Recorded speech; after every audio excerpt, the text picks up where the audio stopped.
Hello student, आइए मेरे maths class में आपका स्वागत है। आज हम लोग पुनः छत्तीसगढ़ शिक्षक पात्रता परीक्षा 2019 का सेट ए का नेक्स्ट क्वेश्चन देखेंगे।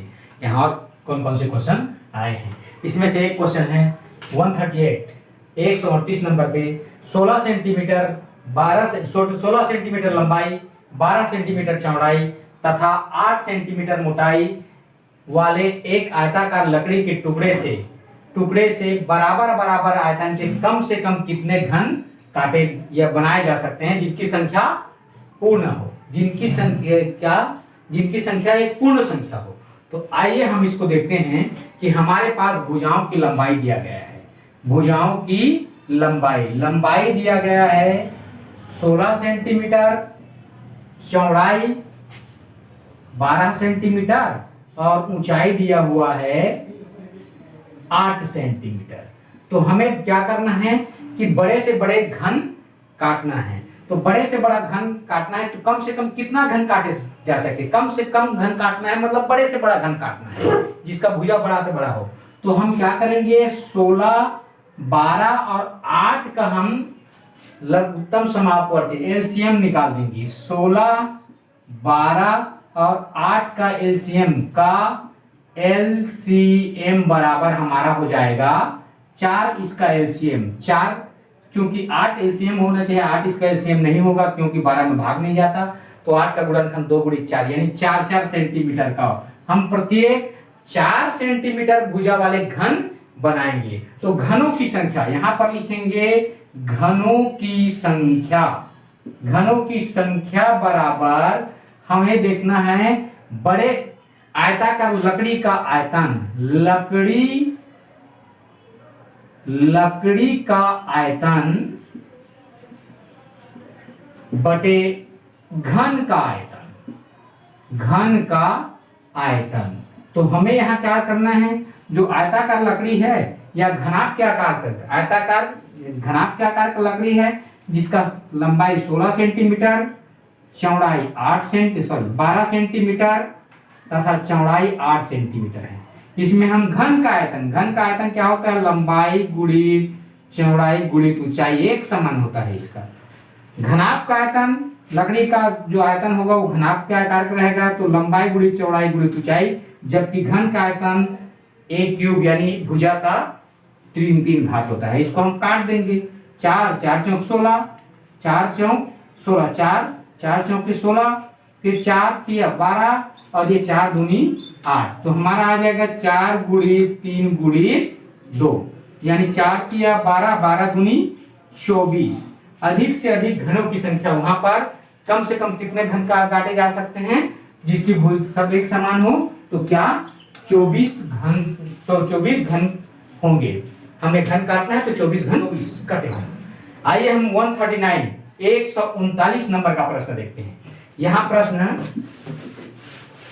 139वां नंबर प्रश्न कहता है ABCD एक समलंब चतुर्भुज है जिसकी AB समांतर CD है।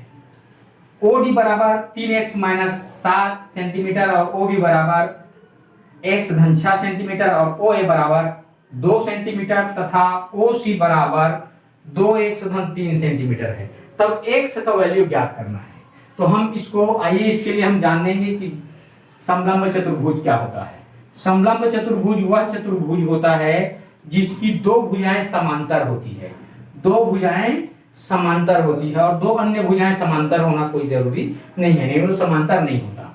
2 भुजा समांतर होता है, 2 अन्य भुजाएं समांतर नहीं होता। ये क्या कहलाता है, समलंब चतुर्भुज। ये ABC और D समलंब चतुर्भुज है जिसको एक त्रियक-छेदी रेखा यानी विकर्ण को यदि हम मिला दें तो हम कहेंगे कि AB रेखा और CD रेखा को एक त्रियक-छेदी रेखा काट रही है, जिसमें एकांतर कोण बराबर होते हैं। मतलब ये वाला कोण ऊपर और ये कोण A का ऊपर वाला भाग और कोण B का ये नीचे वाला भाग, ये दोनों आपस में बराबर होंगे। उसी प्रकार हम दूसरा यहाँ पर देखें। दूसरा यदि विकर्ण खींच दें हम यहाँ पर विकर्ण, तो यहाँ पर भी क्या हो जाएगा, B का ऊपर वाला भाग और कोण C का नीचे वाला भाग, ये दोनों भी आपस में बराबर होंगे। इनको डबल निशान लगाया हूं यहाँ पर। ठीक है। और यहाँ पर दोनों O पर मिल रहे हैं, दोनों बिंदु O पर मिल रहे हैं, तो ये शीर्षाभिमुख कोण कहलाता है। क्या कहलाता है? शीर्षाभिमुख कोण। यहाँ पर इस प्रकार से निशान दिया हूं, तो ये दोनों कोण भी आपस में बराबर होते हैं। तो कुल मिलाकर हम कह सकते हैं कि दोनों त्रिभुज कौन सा? ओ त्रिभुज, तो यहाँ पर ही त्रिभुज ओ सी ओ ए बी समरूप हैं। त्रिभुज ओ डी और सी के, यानी यहां डी सी किसके बराबर है? सी किसके बराबर है? तो बी के बराबर, तो सी बी के बराबर रहेगा, ए डी के बराबर, तो डी वाला बीच में, ये डी वाला बीच में सर। तो हमारे पास क्या होता है? दो समरूप त्रिभुज में भुजाओं का अनुपातिक मान बराबर होते हैं। भुजाओं का अनुपातिक मान बराबर होता है, यानी इसका अनुपातिक मान, ये त्रिभुज हमारा क्या हो जाएगा? पलट करके ये ए वाला इधर वाला भाग आ जाएगा, मतलब ऐसे बन जाएगा हमारा, ऐसे, यानी ए इधर आ जाएगा और बी यहाँ और ओ। तो ए किसके बराबर है? डी के बराबर, और बी सी के बराबर। तो इन दोनों का भुजाओं का अनुपातिक मान, हम इसका अनुपातिक मान देखेंगे। तो यहाँ पर क्या देखेंगे कि ओ ए बराबर हमारा क्या रहेगा? OD, O A but A D, sorry बराबर नहीं, इसलिए ओ ए बटे ओ डी बराबर है, इधर वाले लिखते हैं हम लोग, ओ बी बटे ओ सी। ओ बी किसके बराबर है? ओ सी के बराबर है, तो ओ बी बटे ओ सी यहां पर देख लेते हैं। तो इनका मान हम रख देंगे और वैल्यू सीधा ज्ञात कर लेंगे। इसका मान क्या है? देखिए यहां पर ओ ए बराबर हमारे पास, ओ ए बराबर 2 सेंटीमीटर बटे ओ डी बराबर 3x - 7 बराबर ओ बी बराबर यहाँ पर दिया हुआ है x + 6 एंड नीचे में दिया हुआ है 2x + 3, ओ सी का मान दिया हुआ है 2x + 3। अगर हम इसको त्रिया गुणा करके हल कर लेंगे, लेकिन हमें यदि हम उत्तर की जांच करके देखते हैं, हम यदि 2 रखूं तो यहाँ पर कितना हो जाएगा? 2 × 6, 6 में 7 घटेगा तो ऋण 1 आ जाएगा, और यहाँ पर ऋण 1 आ जाएगा मतलब ऋणात्मक, और ये दोनों तो धनात्मक हो जाएगा। 6 और 2 8, 6 और 2 यानी 2, और यहाँ पर 3 दूनी 6 में 7 घटा तो ऋण 1 हो जाएगा, और यहाँ पर 6 और 2 8 और नीचे में यहाँ पर 2 दूनी 4 और 3 7, ये दोनों बराबर नहीं आया अनुपातिक मान, तो पहला आंसर तो हमारा हो नहीं सकता, ये हो नहीं सकता। 3 रखें तो 3 यहाँ पर 2, और नीचे में हम देखेंगे 3 × 9, 3 रखेंगे तो 3 × 3, 3 1 से 3 × 9, 9 ऋण 7 यानी 2 हो जाएगा, बराबर यहाँ पर देखेंगे 6 और 3 9, 6 और 3 9, और यहाँ पर कितना हो जाएगा? 3 रखेंगे तो 3 दूनी 6, 6 और 3 9, तो यहाँ पर देखिए 2/2 यानी 1, और 3 में 9/9 यानी 1, तो हमारा उत्तर आ जाएगा यहाँ पर कौन सा नंबर? B number. नहीं तो हमें क्या करना है? इसको अगर हम उत्तर की जांच नहीं करेंगे तो इसको त्रिया गुणा करके बनाना पड़ेगा हमें। कैसा? पहले इन दोनों को गुणा कर दूं, या इन दोनों को सभी गुणा कर दूं। यहाँ पर हो जाएगा हमारा 3x - 7 × x + 6, दूसरा रहेगा बराबर हो जाएगा यहाँ पर 2 × 2x + 3, यहाँ पर हमारा लंबा बनेगा, इसमें यहाँ पर 3x का वर्ग, और ये 3 × 6 = 18x हो जाएगा, और यहाँ पर गुणा करेंगे 7x के साथ तो -7x, और ये 4 42 हो जाएगा। यहाँ पर हम पक्षांतर तो 2 दूनी 4, इधर वाला को 2 दूनी 4x और धन 6 हो जाएगा। यहाँ हम घटाएंगे, हम देख रहे हैं कि 3x का वर्ग, और ये 18 में 7 घटा तो 11 में ये भी इधर आकर घटेगा, यहाँ भी आकर घटेगा तो +7x, और ये 42 में ये 6 इधर आकर के -48 हो जाएगा, जुड़ेगा ये बराबर 0। अब हमें यहाँ गुणनखंड विधि से त्रिधराचार्य सूत्र वगैरह या गुणनखंड विधि से इसको सॉल्व करेंगे जो लॉन्ग टर्म में होगा। हम देखेंगे, देखिए यहाँ पर क्या हो जाएगा? 48 × 3 का गुणा करूंगा तो 48 × 3 बराबर होता है 48 × 3 = होता है 144, जिसका गुणनखंड करने पर हमारा 7 आना चाहिए। तो 7 हम जानते हैं कि 7 घटाने पर, जिसको घटाने पर 7 आना चाहिए, तो 16 × 144, इसका गुणनखंड हो जाएगा 116 और गुणित 9, तो 16 और 9 आएगा हमारा उत्तर। एक तो गुणनखंड में 16, और चूंकि ये पॉजिटिव है प्लस, तो गुणनखंड में ये पॉजिटिव रहेगा, ये नेगेटिव रहेगा। गुणनखंड में ये पॉजिटिव और 16 पॉजिटिव और 16 पॉजिटिव रहेगा और 9 नेगेटिव रहेगा। लेकिन हमें x का वैल्यू में जो 16 नेगेटिव हो जाएगा और x जो है ये 9 जो है पॉजिटिव हो जाएगा। इसमें हम 3 का भाग देंगे तो यहाँ 3 का भाग देंगे तो ये कटेगा, यानी 3 पूर्ण संख्या में 3 उत्तर आएगा, x बराबर 3। ऐसे करके हम इसको सॉल्व कर लेंगे।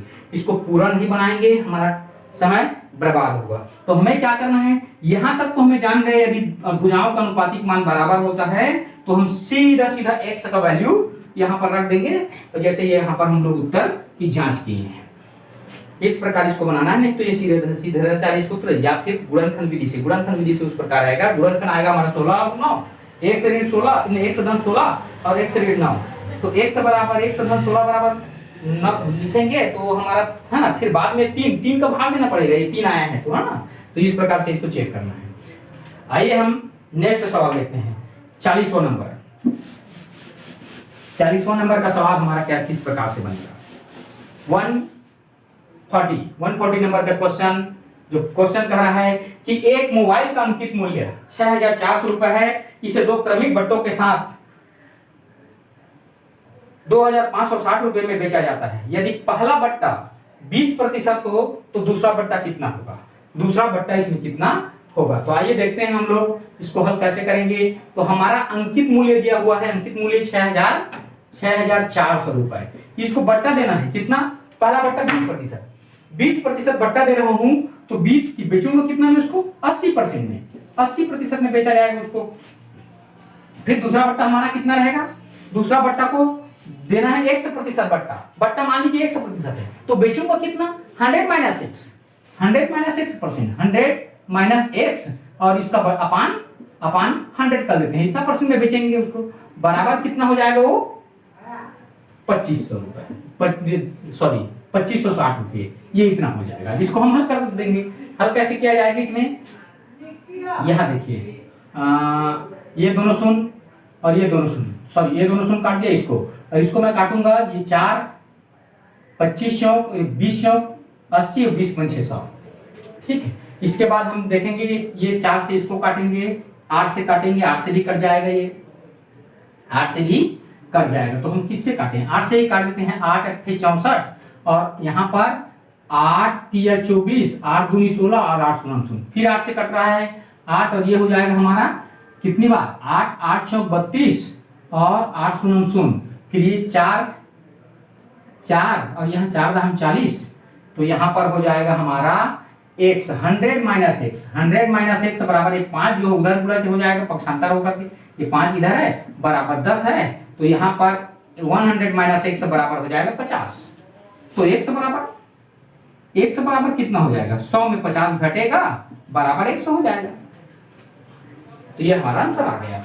कितना आ जाएगा, x बराबर 50%, x बराबर 50%। इस प्रकार से इसको बनाएंगे। आइए हम हमारा अगला सवाल है, यदि x धन 1/x बराबर 3 तब x का घात 5 धन 1/x का घात 5 का वैल्यू ज्ञात करना है। तो आइए हम देखते हैं सबसे पहले इसको कैसे सॉल्व करेंगे। तो 142 नंबर का सवाल यहां दिया गया है कि x धन 1/x बराबर 3 दिया गया है। तो हमें पहले 2 घात वाला निकाल लेंगे। तो हम 2 घात वाला निकाल देते हैं। क्या होता है कि x का वर्ग धन 1/x का वर्ग बराबर हो जाता है इसका 2 गुना में 2 कम, इसका वर्ग में 2 कम, इसका वर्ग में 2 कम कर देंगे, यानी 3 3 9 में 2 कम करेंगे तो ये 7 आ जाएगा। इसका वैल्यू 7 आ गया। इसका वैल्यू x का वर्ग धन 1/x का वैल्यू 7 आ गया। तथा हम 3 घात वाला देखेंगे। इसमें x धन 1/x बराबर 3 है तो x का 3 घात बटे 1/x का घात 1/x का 3 घात धन 1/x का 3 बराबर क्या होता है कि ये जो मान दिया गया है इसका क्यूब में त्रिघात में 3 घात, इसका क्यूब निकालेंगे, 3 घात में इसका तिगुना घटाएंगे, इसका तिगुना यानी 3 गुणित 3 यानी 3 तिया, ये देखिए 3 तिया 9 तिया, यहाँ पर क्या हो जाएगा 3 का घात। यहाँ पर 3 दिया है तो हमें 3 का घात लगाना है। कितनी बार 3 का घात हमारे पास 3, 3 तिया 9 तिया 27, 27 में हम 9 घटाएंगे तो ये 18 प्राप्त होगा।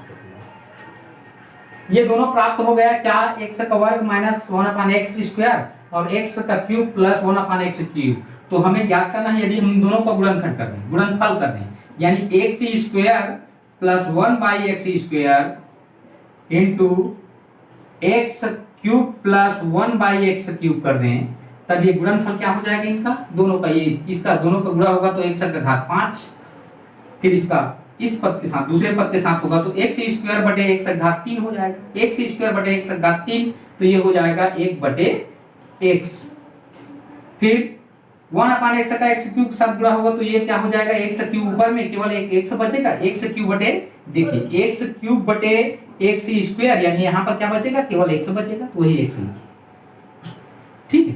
उसके बाद यहाँ पर 1/x पावर 2 और 1/x पावर क्यूब, यानी x square into 1/x square और 1/x क्यूब, इनका गुणनफल क्या हो जाएगा, x का घात 5 हो जाएगा, 1/x का घात 5। तो यहाँ पर मैं लिख दूं 1/x का घात 5, ये दोनों बराबर इसका गुणनफल किए हैं, हम लोग गुणा किए हैं तो इसका गुणनफल, यानी इस साइड का गुणनफल किए हैं तो इधर वाला का भी हम गुणनफल करेंगे यहाँ पर। तो 7 गुणित 18, 7 गुणित 18, 3 3 9 27 में 9 घटाए हैं तो 18 आया ही हमारा। अब क्या करेंगे हम ये दोनों को यहाँ पर x का घात 5 धन 1 बटे x का घात 5 धन, ये क्या हो जाएगा, x धन 1 बटे x बराबर ये कितना, गुणा कर लें हम लोग, गुणा 18 छक 108, 18 सत्ते 126, ये 126 आ जाएगा, ठीक। फिर हम क्या करेंगे 126 में यहाँ पर इसका वैल्यू, यहाँ पर कितना है वैल्यू 3, x धन यहाँ पर x का घात 5 धन 1/x का पावर 5, ये प्लस 3 यहाँ पर रहेगा जो कि आकर के यहाँ 126 हो जाएगा, 126 में 3 कम हो जाएगा तो हमारे पास आंसर क्या आ गया, x का घात 5 धन 1 बटे x का घात 5 बराबर आ जाएगा हमारा 126 में 3 कम हो जाएगा तो 123, 123। इसका उत्तर हमारा कितना आ जाएगा, 123, जो कि ऑप्शन नंबर सी, यहाँ हमारा ऑप्शन नंबर सी आ गया। हमें ये जानना है, पहले एक प्रश्न पूछा जाता था, पहले ये प्रश्न पूछा जाता था हमेशा, क्या पूछा जाता था, x प्लस 1/x बराबर 3 दिया है तो x square plus 1/x square बराबर कितना होता है, तो हम क्या करते थे, इसको वर्ग में 2 घटाते थे, फिर x धन 1/x बराबर 3 है तो x का क्यूब प्लस 1/x क्यूब बराबर क्या होता है, इसका त्रिघात में 3 गुना घटाना है, तो यहाँ पर 18 आ जाएगा, दोनों को गुणनफल कर दिए, उसमें ये घटा दिए हम लोग।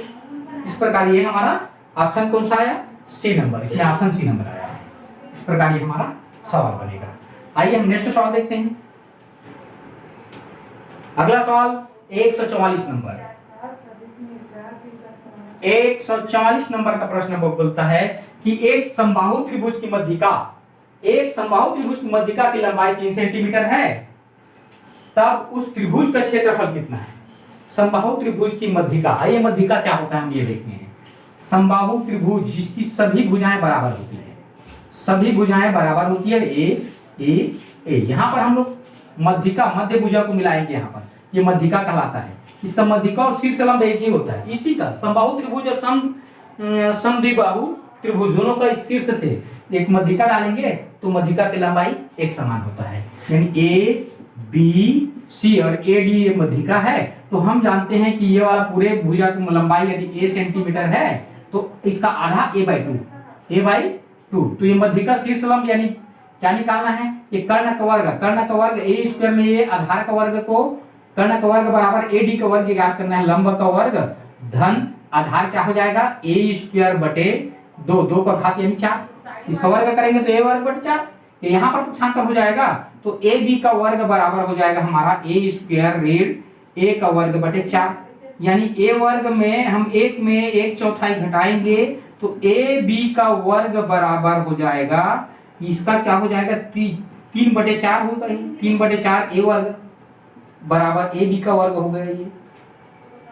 तो ए बी बराबर हमारा हो जाएगा, इसका वर्गमूल निकाल देंगे तो 3 का वर्गमूल √3 और 4 का वर्गमूल 2, ए स्क्वायर का वर्गमूल ए, यानी ए बी ये हमारा शीर्ष लंब है।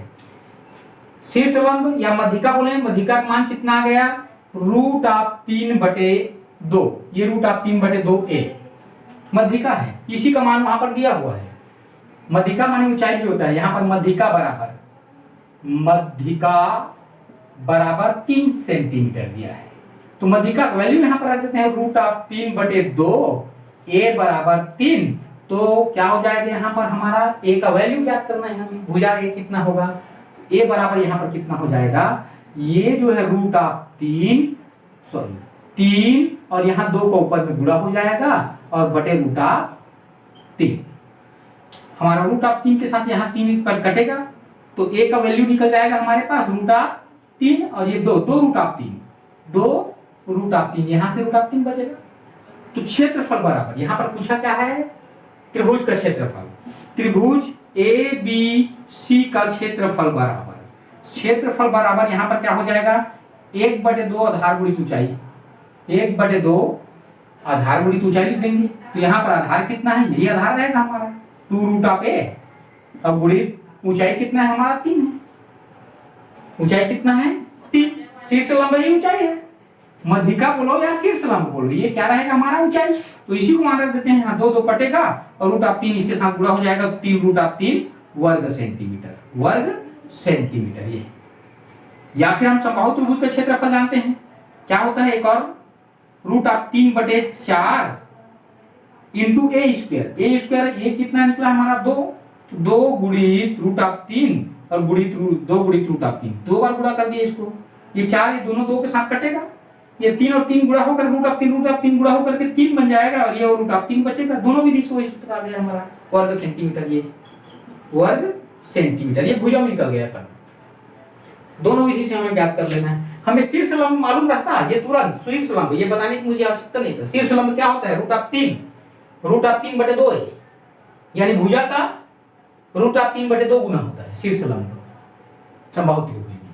तो इस प्रकार से ये हम देखेंगे, इसका वैल्यू कितना आ गया, ये इसका उत्तर हमारा a आएगा।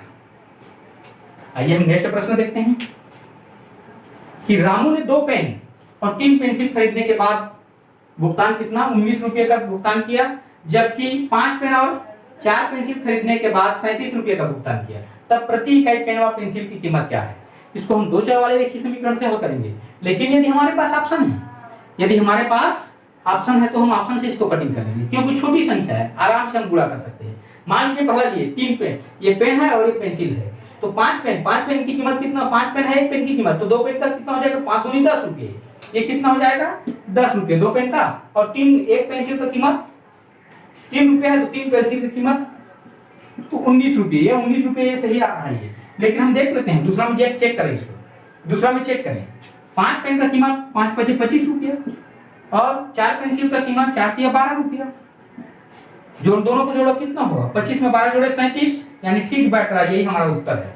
इस प्रकार उत्तर की जांच करेंगे हम लोग। ये हो गया हमारा उत्तर की जांच। यदि हम लोग इसको विस्तार से बताना चाहेंगे तो क्या करेंगे, पेन की कीमत, पेन बराबर 100 रुपए और पेंसिल बराबर y रुपए, तब क्या हो जाएगा, पहला दिया है 2 पेन, तो 2x धन 3y, 3y बराबर 19, फिर दिया है 5x और 4y बराबर 37 रुपया दिया है। हम यदि इसको जोड़ दें, इन दोनों को जोड़ दें, 5 दूनी, ये 5 और 2 7x, 4 और 3 7y बराबर, ये क्या हो जाएगा, ये 19 में 37 जोड़ेंगे तो 19 में से इसको एक उधर दे देंगे, 20 और 36 56 हो जाएगा, 7 का भाग चला जाएगा तो x + y बराबर 8 आ जाएगा। यानी वो हमारा उत्तर देख लो, दोनों संख्या कितना होना चाहिए, दोनों संख्या को मिलाएंगे तो 8, 5 और 3 8, x की संख्या कितना, ये 8 रुपया आना चाहिए दोनों का, एक का कीमत, तो 5 और 3 8 यही मिल रहा है, पहला और दूसरा मिल रहा है, उत्तर की जांच कर लेंगे। और ज्यादा हुआ तो हम क्या करेंगे, इसमें यहाँ पर 2 का गुणा करके इसको दोगुना करके पहला में घटा देंगे, 2x धन 3y है बराबर 19 रुपये है, तो इसका दोगुना इसको घटाना है, 2x धन 2y बराबर 16 रुपये हो जाएगा, घटाने पर इसको कट जाएगा, यहाँ y बराबर कितना आ जाएगा 3 रुपये, y बराबर 3 रुपये है, मतलब यही हमारा ऑप्शन है। इस प्रकार इसको हम बनाएंगे। आइए, यह वीडियो मेरा पसंद आया होगा तो आप इसको लाइक एवं शेयर जरूर कीजिए, साथ ही साथ कमेंट्स कीजिए, ताकि मैं आपके लिए इसी प्रकार से वीडियो बना सकूं, आपको कंपटीशन एग्जाम की तैयारी करा सकूं। धन्यवाद।